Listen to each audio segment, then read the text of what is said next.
ആഗോള അയ്യപ്പ സംഗമത്തിൽ സർക്കാരിനോട് ചോദ്യങ്ങളുമായി ഹൈക്കോടതി. സംഭാവനയായി സ്വീകരിക്കുന്ന പണം എങ്ങനെ ചെലവഴിക്കുമെന്നും ദേവസ്വം ബെഞ്ച് ചോദിച്ചു. പണം ചെലവഴിക്കുന്നതിൽ ഭരണഘടനാ തത്വങ്ങളുടെ ലംഘനമില്ലെന്ന് സർക്കാർ മറുപടി നൽകി. കുംഭമേള മാതൃകയിലാണ് സംഘാടനമെന്നും സർക്കാർ കോടതിയെ അറിയിച്ചു.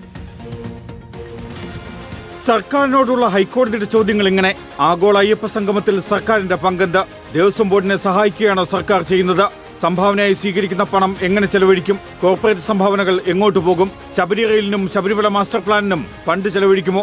ആരാണ് ക്ഷണിതാക്കൾ? ക്ഷണത്തിന്റെ മാനദണ്ഡമെന്ത്? പ്രത്യേകം വ്യക്തികളെ സർക്കാർ ക്ഷണിച്ചതിന്റെ മാനദണ്ഡമെന്തെന്നും ഹൈക്കോടതിയുടെ ചോദ്യം.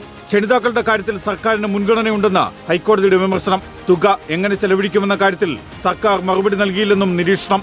പണം ചെലവഴിക്കുന്നതിൽ ഭരണഘടനാ തത്വങ്ങളുടെ ലംഘനമില്ലെന്ന് സർക്കാരിന്റെ മറുപടി. മതസ്ഥാപനങ്ങൾക്കായി സർക്കാരിന് പണം ചെലവഴിക്കാം.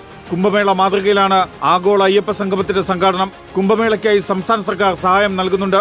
ശബരിമല മാസ്റ്റർ പ്ലാൻ 2080 മുന്നിലുണ്ട്. ഭക്തരുടെ അടിസ്ഥാന സൗകര്യങ്ങൾ ഉൾപ്പെടെ മെച്ചപ്പെടുത്തേണ്ടതുണ്ട്. വെബ്സൈറ്റിൽ രജിസ്റ്റർ ചെയ്യുന്നവരാണ് പങ്കെടുക്കുന്നതെന്നും സർക്കാരിന്റെ മറുപടി. ആഗോള അയ്യപ്പ സംഗമം ചോദ്യം ചെയ്തുള്ള ഹർജിയിൽ ഹൈക്കോടതി പിന്നീട് തീരുമാനമെടുക്കും. Legal desk reporter.